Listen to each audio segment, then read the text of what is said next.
আদম আলাইহিস সালাম তিনি হচ্ছেন আবুল বাশার, মানবমণ্ডলীর আদি পিতা। তিনি পৃথিবীর প্রথম মানুষ এবং প্রথম নবী। গোটা মানবমণ্ডলীর মধ্য থেকে আল্লাহ তাআলা আদম আলাইহিস সালামকে পৃথিবীর প্রথম মানুষ এবং প্রথম নবী হিসেবে বাছাই করেছেন। আর আমরা পৃথিবীতে যারা আছি আমরা সবাই হচ্ছি বানি আদম বা আদম আলাইহিস সালামের বংশধর। আল্লাহ তাআলা আদম আলাইহিস সালামকে সৃষ্টি করার অনেক আগে এই পৃথিবীতে প্রথমে জিন তৈরি করেছিলেন। আল্লাহ তাআলা ইরশাদ করছেন, ওয়াল জান্না খলাকনাহু মিন ক্বাবলু মিন নারিস সামুম। আর আমি মানবজাতি সৃষ্টির অনেক আগে প্রজ্বলিত আগুনের শাখা থেকে জিন জাতিকে তৈরি করেছি। আল্লাহ তাআলা যখন আদম আলাইহিস সালামকে সৃষ্টি করবেন বলে চিন্তা করলেন, আল্লাহ তাআলা সিদ্ধান্তটি ফেরেশতাদের সাথে শেয়ার করলেন। আল্লাহ তাআলা বললেন, ইন্নী জাআইলুন ফিল আরদি খলিফা। ওহে ফেরেশতারা, আমি পৃথিবীতে আমার রিপ্রেজেন্টেটিভ, আমার প্রতিনিধি হিসেবে মানুষ তৈরি করতে যাচ্ছি। যেহেতু জিন জাতিরা পৃথিবীতে আদম আলাইহিস সালামের আগেই অনেক রক্তপাত করেছিল, বিশৃঙ্খলা সৃষ্টি করেছিল, সেই অভিজ্ঞতার আলোকে সেই ডিসকাশনে আল্লাহ তাআলার সাথে ফেরেশতাদের ডিসকাশনে ফেরেশতারা তাদের মতামত পেশ করলেন। তারা বললেন তাদের অভিজ্ঞতার আলোকে, ক্বালু আতাজআলু ফিহা মান ইউফসিদু ফিহা ওয়া ইয়াসফিকুদ দিমা। অর্থাৎ, হে আল্লাহ, আপনি কি এমন কোনো জাতি তৈরি করবেন যারা পৃথিবীতে ফাসাদ সৃষ্টি করবে, ক্যাওস করবে, রক্তপাত করবে? নাহনু নুসাব্বিহু বিহামদিকা ওয়া নুকদ্দিসু লাক। আমরা তো আপনার তাসবিহ পড়ি, আপনার প্রশংসা করি, আমরাই তো ভালো, কেন আপনি আবার মানুষ বানাতে যাবেন? আল্লাহ তাআলা বললেন, ইন্নী আ'লামু মা লা তা'লামুন। যে হে ফেরেশতারা, আমি এমন কিছু জানি যেটা তোমরা জানো না। আল্লাহ তাআলার এই সিদ্ধান্তের কথা যখন তিনি ফেরেশতাদেরকে জানিয়ে দিলেন যে আমি মানুষ বানাতে যাচ্ছি, অতঃপর আল্লাহ তাআলা তার সিদ্ধান্ত অনুযায়ী তিনি মানুষ তৈরি করলেন। আদম আলাইহিস সালাম হচ্ছে পৃথিবীর সর্বপ্রথম মানব। তিনি আদম আলাইহিস সালামকে মাটি থেকে তৈরি করেছেন। এই ভূপৃষ্ঠের যত জায়গায় যত ধরনের মাটি আছে, সব মাটিগুলোকে সেখান থেকে কিছু কিছু অংশ নিয়ে আল্লাহ তাআলা আদম আলাইহিস সালামকে তৈরি করলেন। আল্লাহ তাআলা ইরশাদ করছেন, ইন্নী খালিকুম বাশারাম মিন তিন। নিশ্চয় আমি মানবজাতিকে মাটি থেকে তৈরি করেছি। এজন্য বলা হয়ে থাকে মাটির মানুষ, বা আদম হচ্ছে মাটির তৈরি। বেসিকলি আমরা সবাই আমাদের মা এবং বাবা থেকে তৈরি হয়েছি, তাদের স্পার্ম থেকে, ওভাম থেকে। যেহেতু মানুষের এই বীর্য বা স্পার্মটি আমাদের খাবার দাবারের একটা শক্তিরস বা নির্যাস, এবং আমাদের খাবার দাবার ফলমূল এগুলো আসে বেসিকলি মাটি থেকে, সেই দিকে ইঙ্গিত করে আমাদেরকে বলা হয় যে আমরাও হচ্ছি মাটির তৈরি। আদম আলাইহিস সালামকে আল্লাহ তাআলা সরাসরি মাটি থেকে তৈরি করলেন, এবং এই সৃষ্টি প্রক্রিয়ার 3টি ধাপ ছিল। প্রথমত আল্লাহ তাআলা মাটিগুলোকে এঁটেল মাটিতে রূপ দিলেন, যেটাকে কোরআন বলেছে তিনুন লাজিব। তারপর সেই এঁটেল মাটিতে আল্লাহ তাআলা বৃষ্টি বর্ষণ করলেন, ফলে সেটা হয়ে গেল হামাইম মাসনুন, মানে কাদামাটি। এরপর কাদামাটির সে দলা দিয়ে আল্লাহ তাআলা সেখানে হিট দিলেন, প্রচণ্ড তাপ দিলেন। তাপ দিয়ে সেই মাটির দলাটিকে তিনি বানালেন সলসলিন কাল ফখর, ঠনঠনে পোড়ামাটি। এবং সেই ঠনঠনে পোড়ামাটির যে কাঠামো, আল্লাহ তাআলা আদম আলাইহিস সালামের স্ট্রাকচার দিলেন, কাঠামো দিলেন, এবং সেই কাঠামোর ভেতরে আল্লাহ তাআলা রুহের ফুৎকার দিলেন। আল্লাহ বললেন, ফাইদা সাওয়াইতুহু ওয়া নাফাখতু ফীহি মির রূহি। যখন আমি আদমকে তৈরি করলাম, তখন then I breathed into him my spirit. আমি তার ভেতরে আমার রুহের ফুৎকার দিলাম। ফলে আদম আলাইহিস সালাম জীবিত মানুষ হিসেবে সর্বপ্রথম আবির্ভূত হল। আমরা যদি সহিহ বুখারীর দিকে তাকাই, তাহলে দেখব যে সহিহ বুখারীতে সাইয়েদনা আদম আলাইহিস সালামকে যখন আল্লাহ তাআলা তার আকৃতি দিয়েছেন, অবয়ব দিয়েছিলেন, তার হাইট কত ছিল, কত লম্বা তিনি ছিলেন, সে ব্যাপারে সহিহ বুখারীতে এসেছে, ওয়াকানা তুলহু সিত্তুনা যিরাআন, 60 বিঘত তিনি লম্বা ছিলেন। আমাদের হাতের এই কনুই থেকে আঙ্গুল পর্যন্ত এই জায়গাটিকে বলা হয় 1 বিঘত। সেই হিসেবে তিনি ছিলেন 60 বিঘত লম্বা, 60 কিউবিট। এবং সহিহ মুসলিমের একটি বর্ণনা থেকে আমরা জানতে পারি, জুমার দিন আল্লাহ তাআলা আদম আলাইহিস সালামকে তৈরি করেছিলেন। ইয়াউমুল জুমআতি ফীহি খুলিকা আদম। জুমার দিনে আল্লাহ তাআলা আদম আলাইহিস সালামের সৃষ্টি প্রক্রিয়া এটাকে তিনি সম্পন্ন করেছেন। আদম আলাইহিস সালামকে তৈরি করার পরে আল্লাহ তাআলা ফেরেশতাদেরকে এবং আদম আলাইহিস সালামকে একসাথে করে একটি মক টেস্ট নিলেন। সেখানে আল্লাহ তাআলা তাদের সবাইকে কিছু শব্দের নাম শিক্ষা দিলেন, এবং আদম আলাইহিস সালামকে ফেরেশতাদের সামনে এনে ফেরেশতাদেরকে আল্লাহ তাআলা বললেন যে এগুলোর নাম যদি তোমরা আমাকে বলতে পারো তাহলে বলো। আল্লাহ তাআলা বললেন, আম্বিউনি বিআসমাই হাউলাই ইন কুনতুম সাদিকিন। ফেরেশতাদেরকে প্রথমে প্রশ্ন করা হলো, বলো তো এগুলোর নাম কি? ফেরেশতারা উত্তর করতে পারলেন না। অতঃপর আদম আলাইহিস সালামকে লক্ষ্য করে আল্লাহ যখন বললেন, ইয়া আদম আম্বিহুম বিআসমাইহিম, হ্যাঁ আদম তুমি এই জিনিসগুলোর নাম সবাইকে শুনিয়ে দাও। ফালাম্মা আম্বাআহুম বিআসমাইহিম, আদম আলাইহিস সালাম যখন একটার পর একটা সবগুলো জিনিসের নামকরণ করে ফেলতে পারলেন, সবগুলো জিনিসের নাম বলতে পারলেন, ক্বালা আলাম আকুল লাকুম ইন্নী আ'লামু গায়বাস সামাওয়াতি ওয়াল আরদ, আল্লাহ তাআলা ফেরেশতাদেরকে বললেন, আমি কি তোমাদেরকে বলিনি যে আমি আকাশ জমিনের গায়েবের সমস্ত বিষয়ের ধারক এবং বাহক, সব বিষয়ের জ্ঞান আমার কাছে আছে। সো আদমকে আমি এমন কিছু স্পেশাল ফিচার দিয়ে তৈরি করেছি যেগুলো অ্যাঞ্জেলদের মধ্যে ল্যাকিংস ছিল। ফলে ফেরেশতারা সেগুলো জানার পরেও সেগুলোর নাম আল্লাহ তাআলাকে রিপিট করে বলে শোনাতে পারেনি, কিন্তু আদম আলাইহিস সালাম সবগুলো জিনিসের নাম একটার পর একটা তিনি বলে ফেলতে পারলেন। এবং এ থেকে প্রমাণিত হয় যে আল্লাহ তাআলা এখানে ফেরেশতাদের অপারগতা এবং আদম আলাইহিস সালামের শ্রেষ্ঠত্বের প্রমাণ তিনি এখানে স্থাপন করলেন। অনেকে প্রশ্ন করে থাকে যে আল্লাহ তাআলা আদম আলাইহিস সালামকে স্পেশালি এই জিনিসগুলোর নাম শিক্ষা দিয়েছিলেন, ফলে আদম আলাইহিস সালাম বলতে পেরেছেন, কিন্তু ফেরেশতাদেরকে তো এই জিনিসগুলোর নাম শিক্ষা দেওয়া হয়নি। সো তারা কি করে বলবে? কোরআনের কোথাও এটা সুস্পষ্ট বলা হয়নি যে আল্লাহ তাআলা যখন এই জিনিসগুলোর নাম শিক্ষা দিচ্ছিলেন তখন আলাদা করে আদম আলাইহিস সালামকে শিক্ষা দিচ্ছিলেন। বরং এমনও হতে পারে যে শেখানোর প্রক্রিয়াটি যখন চলছিল তখন ফেরেশতা এবং আদম তারা সকলেই উপস্থিত ছিল, কিন্তু আদম আলাইহিস সালামকে আল্লাহ তাআলা এমন কিছু মানবিক বৈশিষ্ট্য, স্পেশাল ফিচার দিয়ে তৈরি করেছেন যার ফলে তিনি এগুলোর উত্তর করতে পেরেছিলেন। কিন্তু ফেরেশতাদের মধ্যে ওই বিষয়গুলো না থাকার কারণে ফেরেশতারা সেগুলোর উত্তর করতে পারেনি। ফেরেশতাদের সামনে আদম আলাইহিস সালামের শ্রেষ্ঠত্বের প্রমাণ হওয়ার পরে আল্লাহ তাআলা সকল ফেরেশতাদেরকে আদেশ করলেন যে তোমরা আদম আলাইহিস সালামকে একটা সম্মানসূচক সেজদা দাও, যেটাকে অনারারি প্রোস্ট্রেশন বলে। আল্লাহ তাআলা বললেন, উসজুদু লি আদম ফাসাজাদু ইল্লা ইবলিস আবা ওয়াস্তাকবারা ওয়া কানা মিনাল কাফিরিন। আল্লাহ তাআলা আদেশ দেওয়ার সাথে সাথেই সকল ফেরেশতারা সেজদা দিল। আসলে এই সেজদাটা কেমন ছিল আমরা জানি না। আমরা সাধারণত রুকু করলে we just bow down our head just little bit, আমরা আমাদের মাথা একটু নিচু করি। আমরা যখন সেজদা দেই আমরা আমাদের কপাল মাটিতে ছুঁয়ে দেই, এটা হচ্ছে আমাদের সেজদা। কিন্তু ফেরেশতাদের সেজদা আসলে আদতে কেমন ছিল আমরা জানি না। এজন্য ফেরেশতাদের কোনো বিষয়, জিনদের কোনো বিষয়, এটা যদি আমরা আমাদের মতো করে কল্পনা করি এটা ভুল হবে।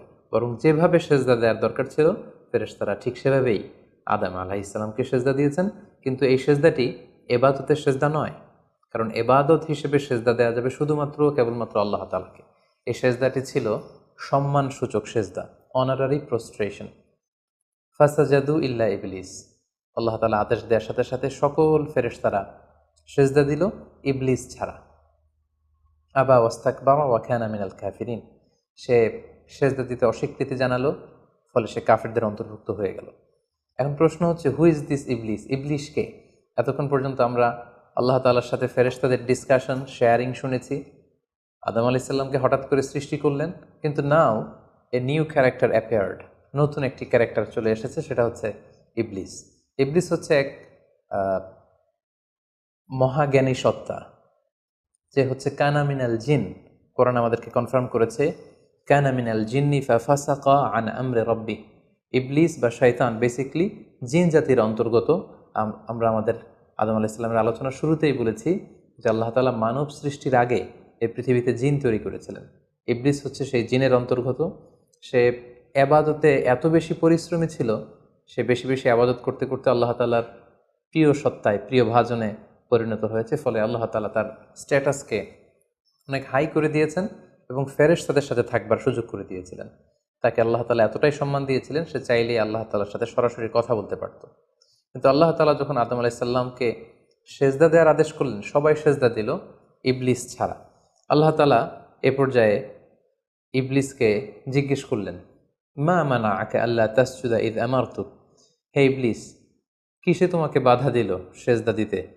কেন তুমি সেজদা দিলে না? সবাই যেখানে সেজদা দিল, তুমি কেন সেজদা দিলে না? ইবলিস তখন উত্তরে বলল, আনা খায়রুম মিনহু খলাকতানি মিন নার ওয়া খলাকতাহু মিন তিন। আমি আদমের চাইতে শ্রেষ্ঠ। সে আল্লাহর সাথে আর্গুমেন্ট দিতে শুরু করলো, লজিক দিতে শুরু করলো। সে যদি অন্তত এতটুকু বলতো যে আল্লাহ, আপনি কেন আমাকে সেজদা দিতে বলছেন, আমি এটার সিগনিফিকেন্স, এটার কারণ জানতে চাই, অথবা আল্লাহ আমি ভুল করে ফেলেছি, আপনি আমাকে ক্ষমা করুন, এর কোনোটাই না করে সে আল্লাহর সাথে আর্গুমেন্ট দিতে লাগলো।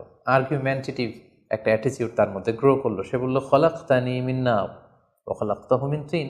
আপনি আমাকে সৃষ্টি করেছেন আগুন থেকে, আদমকে সৃষ্টি করেছেন মাটি থেকে। আগুন হচ্ছে ঊর্ধ্বমুখী, আগুনের লেলিহান শিখা দাউ দাউ করে উপরের দিকে উঠতে থাকে, আর মাটির চাকা ঢিলা, ছেড়ে দিলে নিচে পড়ে যায়। সো ঊর্ধ্বমুখী কোনো জিনিস তো নিম্নমুখী কোনো জিনিসের কাছে নত হতে পারে না, আমি কেন সেজদা দেব? সে যখন আল্লাহ তাআলার কাছে এইভাবে যুক্তিতর্ক স্থাপন করলো, আল্লাহ তাআলা তার র্যাঙ্কিংকে নষ্ট করে দিলেন। আল্লাহ বললেন যে তুমি বিতাড়িত, অভিশপ্ত, লাঞ্ছিত এবং ধিক্কৃত।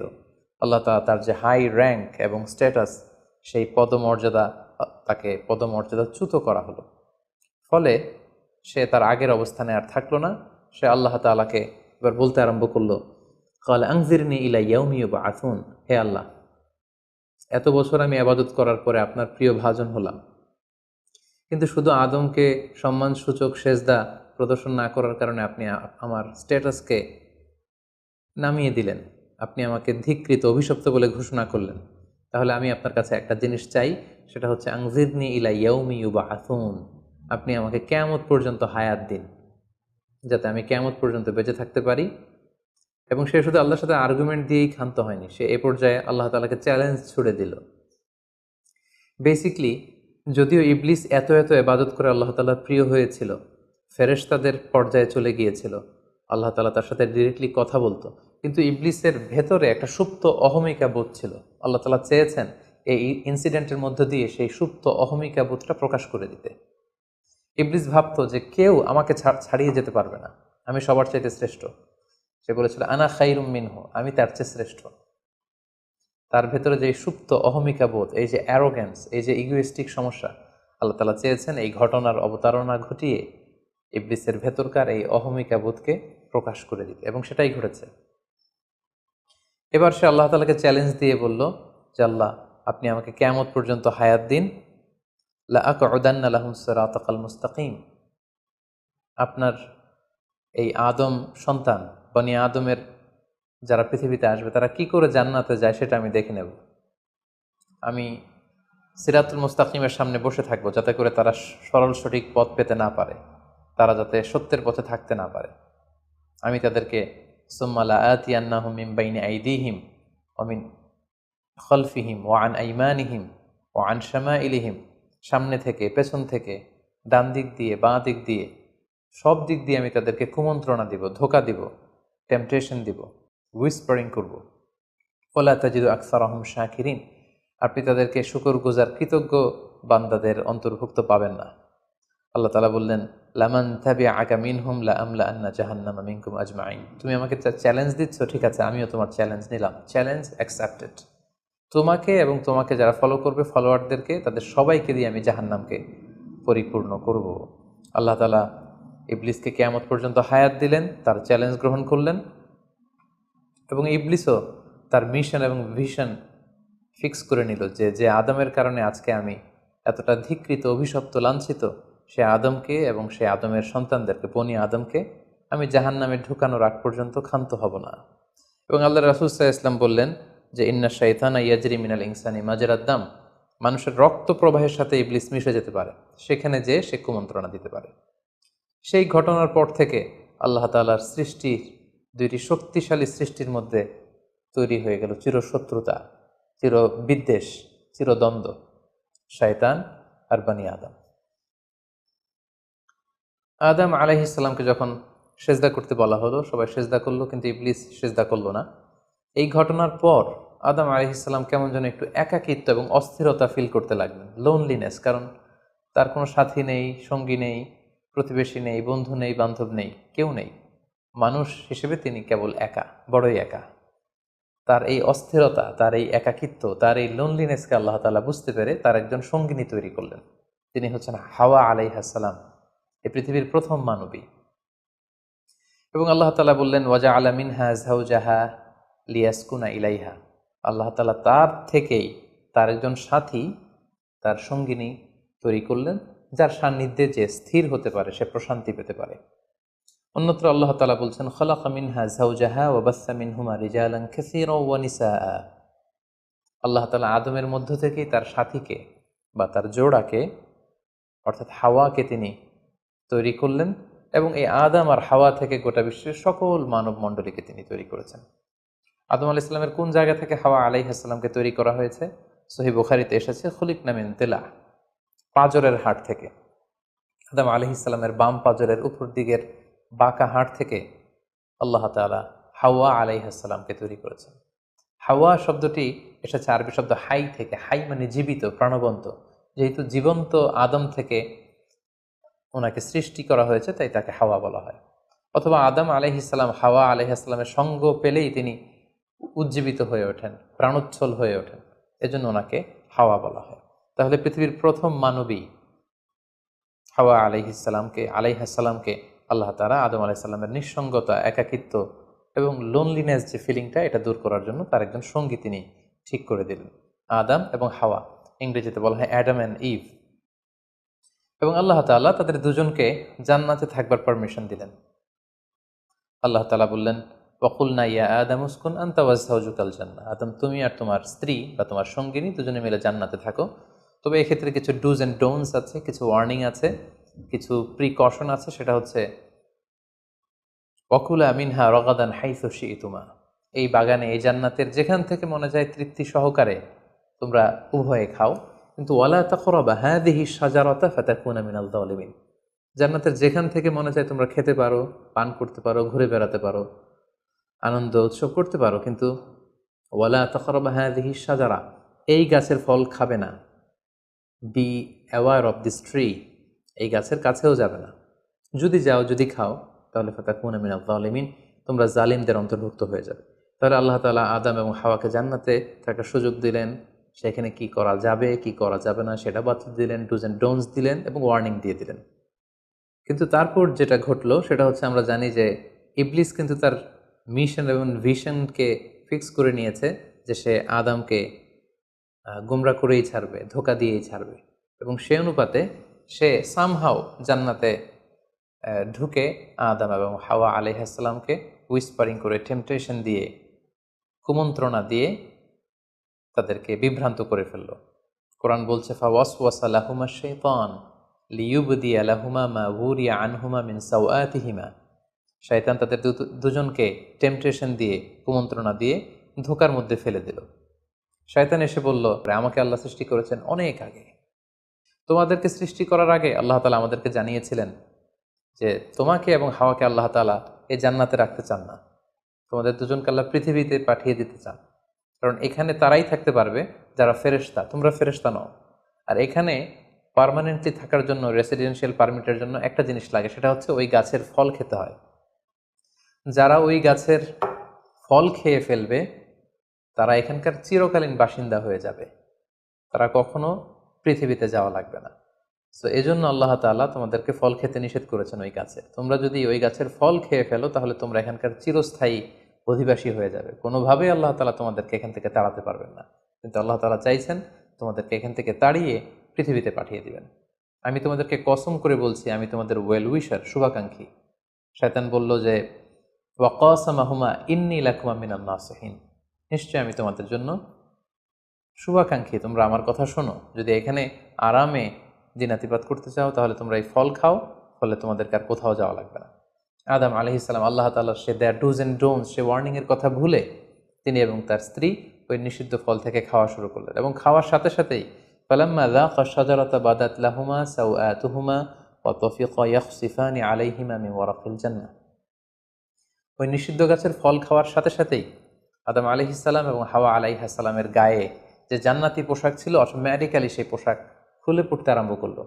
ওনারা উলঙ্গ হয়ে যেতে লাগলেন।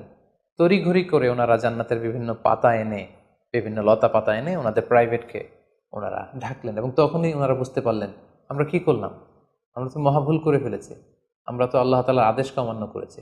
আল্লাহ তাআলার সাথে সাথে বললেন, আলাম আনহাকুমা আন তিলকুমা শাজারা, আদম এটা তোমরা কি করলে, আমি তো এটা কখনো এক্সপেক্ট করিনি, আমি কি তোমাদেরকে নিষেধ করিনি এই গাছের ফল খেতে? এবং আমি কি তোমাদেরকে বলে দেইনি যে ইন্না শাইতানা লাকুম আদুউম মুবিন, শয়তান তোমাদের সুস্পষ্ট চিরশত্রু, কেন তোমরা এই কাজটা করলে? আদম আলাইহিস সালাম এবং হাওয়া আলাইহিস সালাম ওনারা লজ্জিত হলেন। ওনাদের কাজের জন্য ওনারা লজ্জিত হলেন। আল্লাহ তাআলা বলছেন, ওয়ালাকাদ আহিদনা ইলা আদামা মিন ক্বাবলু ফানাসিয়া ওয়ালাম নাজিদ লাহু আজমা। আমি আদমকে ওসিয়ত করেছিলাম যে এই কাজটি তুমি করো না, কিন্তু আদম আলাইহিস সালাম ভুলে গিয়েছেন। আল্লাহ তাআলার আদেশ পালনে আল্লাহ বলছেন, আমি আদমকে দৃঢ় প্রত্যয়ী পাইনি। ফলে আদম আলাইহিস সালাম এবং হাওয়া আলাইহিস সালাম ওনারা নিজেদের ভুল বুঝতে পারলেন এবং অনুতপ্ত হলেন, লজ্জিত হলেন, আল্লাহ তাআলার কাছে ক্ষমা চাইতে লাগলেন। আল্লাহ তাআলা তাদেরকে ক্ষমার কিছু বাক্য শিখিয়ে দিলেন। ফাতালাক্কা আদামু মির রাব্বিহি কালিমাত, কিছু বাক্য শিখিয়ে দিলেন। সেই বাক্যগুলো কি ছিল? সেগুলো ছিল, রব্বানা যালামনা আনফুসানা ওয়া ইল্লাম তাগফির লানা ওয়া তারহামনা লানাকুনান্না মিনাল খাসিরিন। হে আল্লাহ, আমরা জুলুম করে ফেলেছি আমাদের নাফসের উপর, আমরা ভুল করেছি। আপনি যদি আমাদেরকে ক্ষমা না করেন, যদি রহম না করেন, আমরা তো ক্ষতিগ্রস্তদের অন্তর্ভুক্ত হয়ে যাব। আদম আলাইহিস সালাম এবং হাওয়া আলাইহিস সালাম উভয়ে অনুতপ্ত হলেন, লজ্জিত হলেন এবং চোখের পানি ছেড়ে এই দোয়াটি পড়ে পড়ে আল্লাহ তাআলার কাছে ক্ষমা চাইলেন এবং আল্লাহ তাআলা তাদের উভয়কে ক্ষমা করে দিলেন। এবার আল্লাহ তাআলা তাদের দুজনকে বললেন, যেহেতু তোমরা আমার আদেশকে মান্য করতে পারোনি, সেজন্য তোমাদেরকে পৃথিবীতে চলে যেতে হবে। ইহবিতু বা'দুকুম লিবা'দিন আদু, তোমাদেরকে পৃথিবীতে নামিয়ে দেয়া হলো। ওয়ালাকুম ফিল আরদি মুস্তাকাররু ওয়া মাতাউন ইলা হিন, এই পৃথিবী হবে তোমাদের আবাসস্থল। এই পৃথিবীতে অনেক জীবন উপকরণ তোমাদের জন্য থাকবে। ফিহা তাহিয়াউন ও ফিহা তামুতুন ও মিনহা তুখরুজুন, you live there, you die there, and you will be resurrected from there. তোমরা পৃথিবীতে বসবাস করবে, পৃথিবীতেই তোমাদের মৃত্যু হবে এবং এই পৃথিবীর কবর থেকেই, মাটি থেকেই তোমাদেরকে আবার আমি পুনরুত্থান করব। And this is my decision. Adam আলাইহিস সালাম এবং হাওয়া আলাইহিস সালাম পৃথিবীর প্রথম মানব এবং মানবীকে জান্নাত থেকে আল্লাহ তাআলা পৃথিবীতে নামিয়ে দিলেন এবং আল্লাহ বললেন যে তোমাদেরকে নামিয়ে দিয়ে আমি ক্ষান্ত হচ্ছি না। ফাইম্মা ইয়াতিয়ান্নাকুম মিন্নি হুদান, আমার গাইডেন্স তোমাদের কাছে আসবে। ফামান তাবিআ হুদায়া ফালা ইয়াযিল্লু ওয়ালা ইয়াশকা, আমার দেয়া পথ নির্দেশিকা এবং গাইডেন্স যারা মেনে চলবে তারা কখনো পথভ্রান্ত হবে না, তারা কখনো গোমরা হবে না। অতঃপর আল্লাহ তাআলা তাদের দুজনকে পৃথিবীতে নামিয়ে দিলেন। আদম এবং হাওয়া কোথায় নামিয়ে দিলেন, এ ব্যাপারে ঐতিহাসিকদের মধ্যে মতভেদ পাওয়া যায়। কিছু কিছু ঐতিহাসিকগণ বলেন যে আদম আলাইহিস সালামকে মক্কা এবং তায়েফের মাঝখানে দাহানা নামক একটা জায়গায় আল্লাহ নামিয়ে দিয়েছেন। কোনো কোনো বর্ণনা মতে পাওয়া যায় যে আদম আলাইহিস সালামকে আল্লাহ তাআলা ইন্ডিয়ান সাবকন্টিনেন্টে শ্রীলঙ্কার সিংহাল নামক একটা জায়গায় পাঠিয়েছেন এবং তারা সেখানে অ্যাডামস পিক নামে একটি পাহাড়ের কথা বলে থাকেন, যেখানে আদম আলাইহিস সালামের ফুটপ্রিন্ট বা পায়ের ছাপ সংরক্ষিত আছে বলে অনেক ঐতিহাসিকগণ মত প্রকাশ করেছেন। হাওয়া আলাইহিস সালামকে সৌদি আরবের জেদ্দা নগরীতে আল্লাহ তাআলা নাজিল করেন বলে অনেক ঐতিহাসিকগণ মতামত দিয়েছেন। তাহলে তারা পৃথিবীর এক এক দিকে এক একজন, অনেক দিন পরে তারা দুজন সৌদি আরবের জাবালে রাহমা, যেখানে বিদায় হজের ভাষণ দিয়েছিলেন আল্লাহ রাসূল সাল্লাল্লাহু আলাইহি ওয়াসাল্লাম, ময়দানটাকে বলা হয় ময়দানুল আরাফাত। আরাফাতের ময়দানে ওনারা আবার রিইউনাইটেড হয়েছেন এই পৃথিবীর বুকে। সম্মানিত, শুধু এ পর্যায়ে আমরা জানবো how was the life of Adam and Eve on earth. এই পৃথিবীতে আদম আলাইহিস সালাম এবং হাওয়া আলাইহিস সালামের একেবারে পৃথিবীর শুরুর দিকের জীবন পরিক্রমাটা কেমন ছিল, হাউ ওয়াজ দেয়ার লাইফ, কীভাবে তারা তাদের জীবন অতিবাহিত করেছেন। আমরা জানি যে তাদের দুজনের মাধ্যমেই হিউম্যান হিস্ট্রি শুরু হয়েছিল, মানব ইতিহাস। তাদের জীবন পরিক্রমাটা কিছুটা ভিন্ন, আমাদের চাইতে ভিন্ন, যেহেতু তারাই পৃথিবীর প্রথম মানব এবং মানবী। তাদের কোনো প্রতিবেশী নেই, তাদের কোনো বন্ধুবান্ধব নেই, পৃথিবীতে আর কোনো মানুষ তাদের আশেপাশে ছিল না, শুধু তারাই। তো সেক্ষেত্রে এক আল্লাহ তাআলার ইবাদত ছাড়া তাদের মৌলিক যে কাজটা ছিল সেটা ছিল পপুলেশন, কাল্টিভেশন অ্যান্ড কনস্ট্রাকশন। কী করে জনসংখ্যা বৃদ্ধি করা যায় পৃথিবীতে, কী করে সন্তান লালন পালন করা যায়, কী করে চাষাবাদ করা যায়, কী করে ফার্মিং করা যায় এবং কী করে মানব সভ্যতার বিনির্মাণ করা যায়, এটাই ছিল পৃথিবীর প্রথম মানব এবং এই মানবীর প্রধানতম দায়িত্ব। যেহেতু ওনারা যদি নতুন প্রজন্ম তৈরি না করেন, ওনারা যদি চাষাবাদ না করেন, ওনারা যদি সভ্যতা বিনির্মাণ না করেন, তাহলে পৃথিবীতে মানব সভ্যতা টিকে থাকবে না। ফলে মৌলিক ইবাদতের পাশাপাশি এগুলোই ছিল ওনাদের কাজ। আল্লাহ তাআলা সব শিখিয়ে দিলেন কিভাবে গাছ রোপণ করতে হয়, কিভাবে চাষাবাদ করতে হয়, কিভাবে ছাগল গরু এগুলো লালন পালন করতে হয় এবং সেখান থেকে কিভাবে দুধ দহন করে নিজেদের খাবারের যোগান দিতে হয়। বেসিকলি আদম আলাইহিস সালামের কাছে যে সহিফাগুলো নাজিল হয়েছিল, সেখানে শরীয়তের মূলনীতির চাইতে কিভাবে পৃথিবী আবাদ করতে হবে এই বিষয়গুলোই বেশি স্থান পেয়েছিল। এক্ষেত্রে সবচেয়ে মজার ব্যাপার হচ্ছে আদম আলাইহিস সালামের এই জীবন পরিক্রমার সবচেয়ে গুরুত্বপূর্ণ একটি মজার বিষয় হচ্ছে যে কিছুদিন পরেই তাদের কুলকে আলোকিত করে, তাদের সংসারকে আলোকিত করে নতুন প্রজন্ম আসতে শুরু করলো। এবং আদম আলাইহিসসালাম এবং হাওয়া আলাইহিসসালামের মাধ্যমে যে সন্তানরা পৃথিবীতে আসতো তারা ছিল অলওয়েজ টুইন বেবি বা যমজ সন্তান হিসেবে আসতো। সর্বপ্রথম আল্লাহ তাআলা তাদেরকে একটি সন্তান, একটি ছেলে সন্তান এবং একটি মেয়ে সন্তান দিয়ে ধন্য করলেন এবং তারা তাদের নাম রাখলেন, ছেলেটির নাম রাখলেন কাবিল, মেয়েটির নাম রাখলেন আকলিমা। এবং তারপরের বছর আবারও হাওয়া আলাইহিসসালাম গর্ভবতী হয়ে সন্তান জন্ম দিলেন। সেক্ষেত্রেও একটি ছেলে একটি মেয়ে, কারণ এই ছেলে মেয়েদের বিয়ে দেওয়ার তখন পদ্ধতি ছিল এই বছর যেই ছেলে জন্মগ্রহণ করেছে সেই ছেলের সাথে পরের বছরের মেয়ের বিয়ে হতো, এবং এই বছর যে মেয়ে জন্মগ্রহণ করেছে তার সাথে পরের বছরের ছেলের সাথে এভাবে ক্রসিং সিস্টেমে বিয়ে হতো। যেহেতু পৃথিবীতে আর কোনো মানুষ তাদের আশেপাশে ছিল না, ফলে নিজেদের ভাই বোনদের মধ্যে বিয়ে হতো, তবে ওলটপালট করে। তো এর ফলে বাই ডিফল্ট আদম আলাইহিস সালামের ছেলে কাবিলের ভাগ্যে এসে জুটল তার পরের টার্নের যে বোন জন্মগ্রহণ করেছে হাবিলের সাথে, তার নাম ছিল লাবুদা। লাবুদার সাথে কাবিলের বিয়ে হবে এবং হাবিলের সাথে ইকলিমার বিয়ে হবে, এটাই ফিক্স করা হলো। কিন্তু এখানে একটি সমস্যা দেখা দিল, সেটি হচ্ছে ইকলিমা ছিল খুবই সুন্দরী, she was a very beautiful lady. ফলে কাবিল এটা মেনে নিতে পারেনি। সে প্রশ্ন উত্থাপন করলো যে কেন আমি লাবুদাকে বিয়ে করব? লাবুদা হচ্ছে কিছুটা শ্যামলা প্রকৃতির, আমি তাকে বিয়ে করব না, বরং আমার সাথে আমার যে বোন জন্মগ্রহণ করেছে সে ইকলিমাকে আমি বিয়ে করব। আদম আলাইহিস সালাম বললেন, না, এটা আল্লাহর দেয়া আদেশ। তোমার সাথে তোমার যে যমজ বোন জন্মগ্রহণ করেছে তাকে তুমি বিয়ে করতে পারবে না, বরং তোমার পরে হাবিল এবং লাবুদা যে জন্মগ্রহণ করেছে সে লাবুদা হবে তোমার স্ত্রী, এবং তোমার সাথে তোমার যে বোন আকলিমা জন্মগ্রহণ করেছে সে আকলিমা হবে হাবিলের স্ত্রী। কিন্তু কাবিল এটা সহজে মেনে নিতে পারেনি, ফলে সে এখানে প্রশ্ন উত্থাপন করলো এবং সে বলল যে আমি আকলিমাকে বিয়ে করতে চাই। দেখা দিল এক মহা সমস্যা। তখন আল্লাহ তাআলা আদম আলাইহিস সালামকে জানিয়ে দিলেন, ঠিক আছে, হাবিল এবং কাবিলকে কোরবানি করতে বলো, যার কোরবানি কবুল হবে সেই আকলিমাকে পাবে। এবং তখন কোরবানির সিস্টেম ছিল কোরবানি করে চলে আসার পরে আকাশ থেকে আগুন এসে যেই কোরবানিকে ঝলসে দিত সেই কোরবানিটা আল্লাহ তাআলার কাছে কবুল হয়েছে বলে ধরে নেওয়া হতো। আদম আলাইহিস সালামের ছেলে কাবিল বেসিকলি চাষি ছিল, সে এক বস্তা গম আল্লাহ রাস্তায় কোরবানি করলো। আর হাবিল সে মেষ চড়াতো, ছাগল চড়াতো, সে একটি বকরি জবাই করে আল্লাহ রাস্তায় কুরবানি করলো এবং তারা অপেক্ষা করতে লাগলো যে কার কুরবানি কবুল হয়।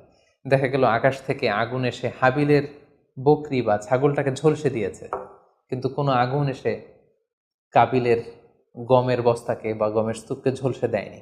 ফলে প্রমাণিত হলো যে হাবিলের কুরবানি আল্লাহ তাআলার দরবারে কবুল হয়েছে এবং আল্লাহ তাআলার দেয়া আগের বিধান অনুযায়ী হাবিলই আকলিমাকে বিয়ে করার সুযোগ পাবে। এই কথাটি আল্লাহ তাআলা খুব সুন্দর করে কোরআনুল কারীমে উল্লেখ করেছেন। আল্লাহ বলছেন, ফাতুকুব্বিলা মিন আহাদিহিমা ওয়া লাম ইউতাকাব্বাল মিনাল আখার।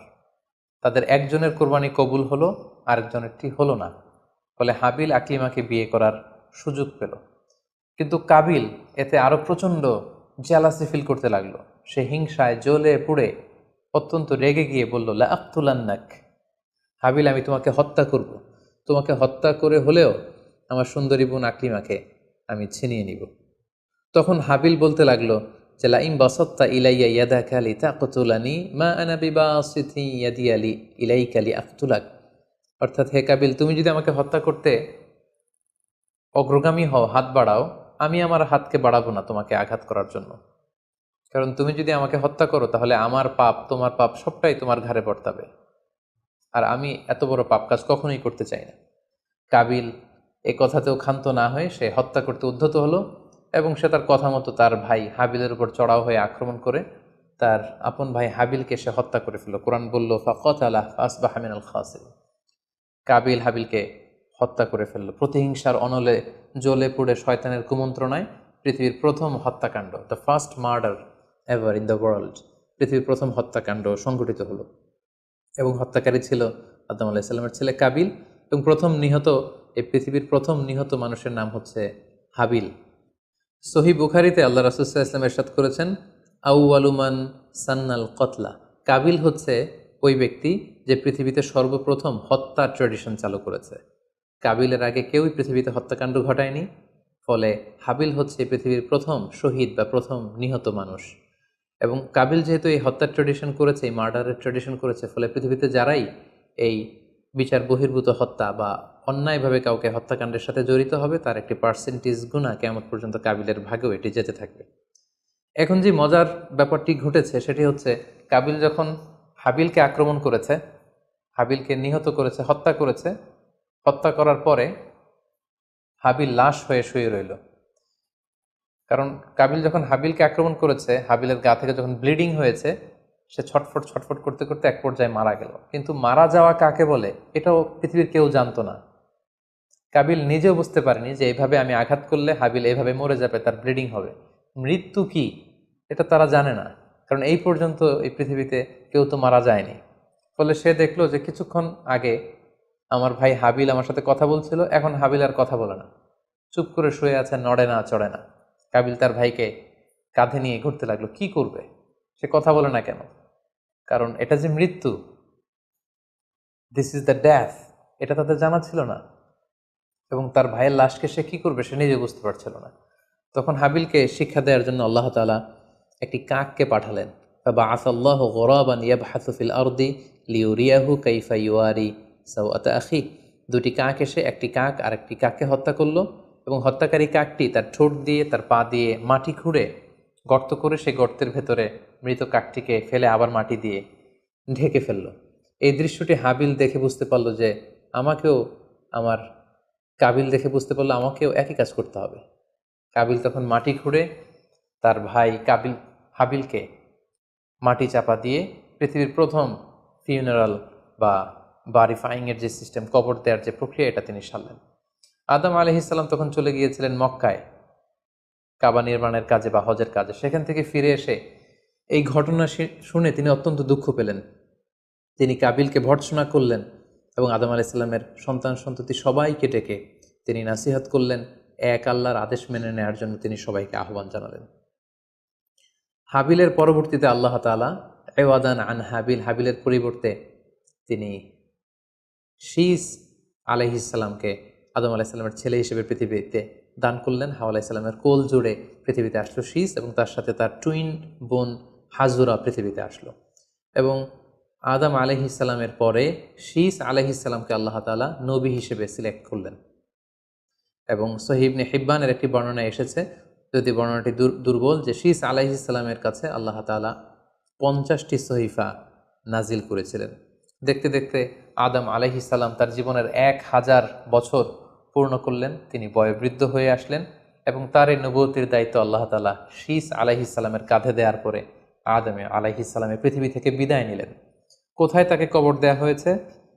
ঐতিহাসিকদের মধ্যে একাধিক মত পাওয়া যায়। কোনো কোনো বর্ণনা মতে ওনাকে মক্কাতে কবরস্থ করা হয়েছে, কোনো কোনো ঐতিহাসিক বর্ণনা মতে ওনাকে বাইতুল মাকদাসে কবরস্থ করা হয়েছে। আর ঠিক এভাবেই পৃথিবীর প্রথম মানব এবং প্রথম নবী আদম আলাইহিস সালাম এই পৃথিবী থেকে বিদায় নিয়ে পরপারে পাড়ি জমালেন। সম্মানিত সুধী, আদম আলাইহিস সালামের এই জীবনী থেকে আমাদের জন্য কি শিক্ষা? কেন আল্লাহ তাআলা কালামুল্লাহ মাজিদে কুরআনুল কারীমে নবীদের ঘটনাগুলো বর্ণনা করেছেন? কেন আদম আলাইহিস সালামের ঘটনা আমাদেরকে শুনিয়েছেন? নিশ্চয়ই এর পেছনে কারণ রয়েছে। সেটি হচ্ছে আমরা যাতে করে এই জীবনী থেকে আমাদের প্রাত্যহিক জীবনের জন্য শিক্ষা, লেসন, এগুলো যাতে গ্রহণ করতে পারি। আদম আলাইহিস সালামের এই বর্ণাঢ্য জীবনী থেকে, সংগ্রামী জীবনী থেকে আমরা কি শিখতে পারি, কি কি লেসন আমাদের জন্য রয়েছে, এ পর্যায়ে আদম আলাইহিস সালামের জীবনী থেকে শিক্ষাগুলো আমরা আলোচনা করব। আদম আলাইহিস সালামের জীবনী থেকে প্রথম যে শিক্ষাটা আমরা পাই সেটা হচ্ছে সৃষ্টির জন্য অহংকার করা বা অ্যারোগেন্স এটা শোভা পায় না। অহংকার করা এটা হচ্ছে স্রষ্টার বৈশিষ্ট্য। কোনো সৃষ্টি কখনো অহংকার করতে পারে না। আল্লাহ তাআলা বলেছেন হাদিসে কুদসিতে, আল কিবরিয়া উরিদা ই, অহংকার হচ্ছে আমার চাদর, এজন্য যে অহংকার করবে ওকে আমি জাহান্নামে নিক্ষেপ করব। কিন্তু শয়তানের ক্ষেত্রে আমরা এই মিস্টেকটাই দেখেছি। সে অহংকারের ফাঁদে পা দিয়ে আল্লাহ তাআলার আদেশ অমান্য করেছে এবং সে ধিক্কৃত, অভিশপ্ত একটা সত্তায় পরিণত হয়েছে। এবং সে বলেছে যে আনা খাইর মিনহু, আমি আদমের চাইতে শ্রেষ্ঠ। কোনো বিশ্বাসী, কোনো প্র্যাকটিসিং মুসলিম কখনো নিজেকে বড় মনে করতে পারে না। ইসলাম আমাদেরকে এটা শেখায় না। নিজেকে বড় মনে করা এটা হচ্ছে শয়তানের স্বভাব, যেটা আমরা আদম আলাইসাল্লাম এবং শয়তানের যে ঘটনা, ইনসিডেন্ট, সেখান থেকে আমরা জানতে পারলাম। নিজেকে বড় মনে করা এটা শয়তানের অ্যাটিটিউড। বিশ্বাসীরা কখনো নিজেকে বড় মনে করে না, তারা কখনো অ্যারোগ্যান্ট অ্যাটিটিউডের হতে পারে না। কারণ আল্লাহ রাসূল সাল্লাল্লাহু আলাইহি ওয়াসাল্লাম আমাদেরকে শিখিয়েছেন, আল্লাহুম্মা জাআল ফি আইনি সাগীরা ওয়া ফি আ'ইউনিন নাসি কাবীরা। হে আল্লাহ, আপনি আমার চোখে আমাকে ছোট বানান, মানুষের চোখে আপনি আমাকে বড় বানান। আপনি নিজেকে কখনো বড় বলে উপস্থাপন করতে পারবেন না। আপনি বড়, এটা আপনার মুখে বলা শোভা পায় না, বরং আপনি বড় কিনা ছোট এটা মানুষ প্রমাণ করবে, সেটা মানুষ ডিসাইড করবে। এজন্য আল্লাহ রাসূল সাল্লাল্লাহু আলাইহি ওয়াসাল্লাম বলতেন, হে আল্লাহ, আমার চোখে আপনি আমাকে ছোট বানান, মানুষের চোখে আপনি আমাকে বড় বানান। তাহলে আদম আলাইহিস সালাম এবং ইবলিসের এই ঘটনা থেকে আমরা প্রথম যে শিক্ষাটা পাই সেটা হচ্ছে আমরা যেন কখনো আমাদের অন্তরে অহমিকা বোধ লালন না করি, আমরা যেন এই ইগোইস্টিক সমস্যাতে না ভুগি, আমরা কখনো যেন অহংকারী না হই, বরং আমরা যেন বিনয়ী হতে পারি। বিনয়ী বান্দাদেরকে আল্লাহ তাআলা পছন্দ করেন। নিজেকে বড় মনে করা এটা হচ্ছে শয়তানের স্বভাব, এবং সে নিজেকে বড় মনে করেই চির অভিশপ্ত হিসেবে চিহ্নিত হয়েছে। আদম আলাইহিস সালামের ঘটনা থেকে আরও একটি শিক্ষা আমরা যেটি পাই সেটি হচ্ছে শয়তানের প্রথম মিশন ছিল মানুষের দেহ থেকে পোশাক খুলে ফেলা। আই রিপিট, আমি আবারও বলছি, মানুষের দেহ থেকে পোশাক খুলে ফেলা, নগ্নতা বা অশ্লীলতা, এটা হচ্ছে শয়তানের প্রধান হাতিয়ার। আমরা এই ঘটনা থেকে জেনেছি যে আদম আলাইহিসসালাম এবং হাওয়া আলাইহিসসালাম তারা যখন ওই নিষিদ্ধ গাছ থেকে ভক্ষণ করলেন, তারা যখন নিষিদ্ধ ফলটি খেয়ে ফেললেন, সাথে সাথে জান্নাতের পোশাক তাদের দেহ থেকে খুলে পড়ে গিয়েছে। এবং কেন আদম আলাইহিসসালাম এবং হাওয়া আলাইহিসসালামকে শয়তান ওয়াসওয়াসা দিয়েছিল? সূরা আরাফে আল্লাহ বলছেন, লিউরিয়া হুমা সাওআতিহিমা, যাতে করে তাদের প্রাইভেট, তাদের লজ্জাস্থান প্রকাশিত হয়ে পড়ে। তাহলে আমরা এই ঘটনা থেকে আরও যে শিক্ষাটি পাই সেটি হচ্ছে নগ্নতা এবং অশ্লীলতা হচ্ছে শয়তানের প্রধান হাতিয়ার। বর্তমানে আমরা সেটাই দেখতে পাচ্ছি যে শয়তান আমাদের পোশাককে খাটো করতে যাচ্ছে। দিনকে দিন আমাদের পোশাকের ধরন এমন হতে যাচ্ছে, বিশেষ করে আমাদের বোনদের বা নারীদের পোশাকের দিকে যদি আমরা তাকাই, এটা ছোট হতে হতে এমন একটা পর্যায়ে চলে যাচ্ছে, এর মাধ্যমে কিন্তু এই নিউডিটি বা নগ্নতা এবং অশ্লীলতার ছড়াছড়ি আমাদের সমাজে খুব বেড়ে গিয়েছে। এবং এটা ছিল শয়তানের প্রধান হাতিয়ার। আমাদের আদি পিতা এবং আদি মাতাকে এই নগ্নতা এবং অশ্লীলতার মাধ্যমেই, তাদের দেহ থেকে পোশাক খোলার মাধ্যমে কিন্তু শয়তান প্রথম তার শত্রুতা প্রকাশ করতে পেরেছিল। এবং কারা আসলে আমাদের শত্রু, কে আমার শত্রু, কে আমার বন্ধু, এটা আমাদেরকে জানতে হবে। আল্লাহ তাআলা খুব সুস্পষ্টভাবে কোরআনে বলেছেন যে ইন্নাহু লাকুম আদু মুবিন, তোমরা শয়তানের পদাঙ্ক অনুসরণ করো না, কারণ শয়তান হচ্ছে তোমাদের সুস্পষ্ট শত্রু। সো কে আমার বন্ধু, কে আমার শত্রু, এ ব্যাপারে যেন আমরা সুস্পষ্ট একটি ধারণা পেতে পারি, এই জন্য কোরআন আমাদেরকে জানিয়েছে শয়তান হচ্ছে আমাদের প্রকাশ্য শত্রু। আদম আলাইহিস সালামের এই স্টোরি থেকে আমরা আরও একটি শিক্ষা পাই, সেটা হচ্ছে আল্লাহ তাআলা যখন জান্নাতে আদম এবং হাওয়া আলাইহিস সালামকে থাকার সুযোগ দিলেন, আল্লাহ বললেন, ওয়ালা তাকরাবা হাযিহি শাজারা, খবরদার, যেটা মনে চায় খাও, কিন্তু ওই গাছের কাছেও যেও না। আল্লাহ তাআলা কিন্তু বলেননি ওই গাছের ফল খেও না, আল্লাহ বলেছেন কাছেও যেও না। এটা একটা কোরআনিক টার্ম, কাছেও যাওয়া যাবে না। ফল খাওয়া তো দূর কি বাত, ওই গাছের ফল খাওয়া তো অনেক পরের কথা, আগে কাছে গেলেই না ফল খাওয়া না খাওয়ার প্রসঙ্গটা আসে। এজন্য আল্লাহ তাআলা সাবধান করে বলে দিয়েছিলেন কাছেও যেও না। এটা কোরআনের একটা টার্ম। অশ্লীলতার ব্যাপারে যখন আল্লাহ আমাদেরকে সাবধান করেছেন, আল্লাহ বলেছেন ওয়ালা তাকরাবুজ জিনা, অশ্লীলতার কাছেও যেও না। যেখানে আল্লাহ তাআলা আমাদেরকে শিখাচ্ছেন যে কাছেও যেও না, কিন্তু আমরা আমাদের দেশে কাছে আসার গল্পের নাম কিন্তু এখন শুনছি। আমরা মোস্ট রিসেন্টলি কিছু বছর আগে ক্লোজ আপ ওয়ানের কাছে আসার দুর্দান্ত সব গল্প নিয়ে তারা কিছু প্রোগ্রাম করেছিলেন। সেখানে তরুণ তরুণীদেরকে খুব বেশি কাছে আসার জন্য তারা একে অপরের কাছে আসা, লাভ স্টোরিগুলো শেয়ার করা, এগুলো তারা প্রমোট করেছে। কিন্তু তার বিপরীতে কোরআনিক পয়েন্টস অফ ভিউ যদি আমরা দেখি, সেখানে কিন্তু আমরা ভিন্ন কনসেপশন দেখতে পাই। সেখানে কোরআন আমাদেরকে বলেছে যে কাছেও যাওয়া যাবে না, তোমরা কাছেও যেও না। সো এই বিষয়টি যেন আমরা মনে রাখবার চেষ্টা করি। আদম আলাইহিস সালামের ঘটনা থেকে আরও একটি শিক্ষা আমরা পাই, সেটা হচ্ছে শয়তান সবসময় আমাদেরকে অস্থির বানাতে চেষ্টা করে। মানে আমার আরও লাগবে, আমার আরও চাই, আমার আরও পেতে হবে।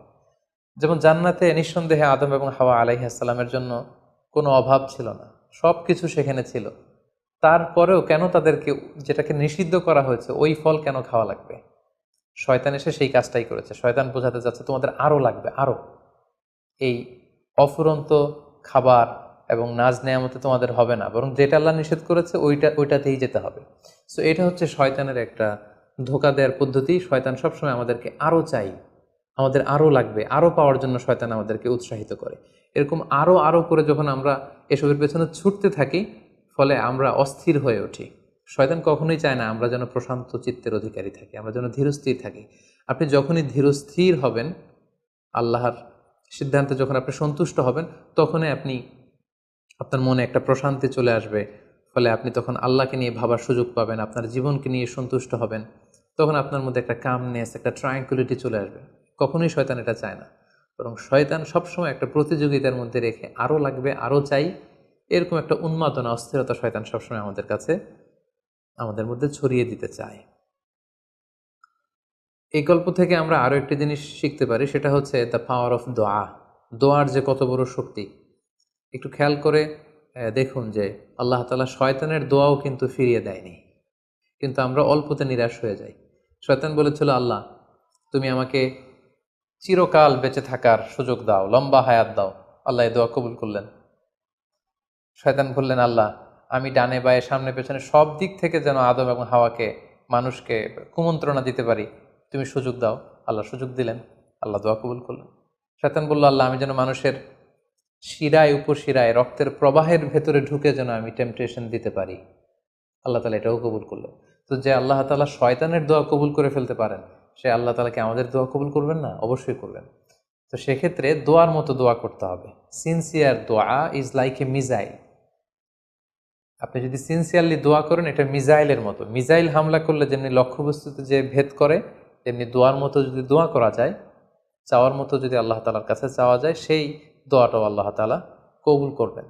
দোয়া ইটস অ্যান আর্ট, এটা একটা শিল্প।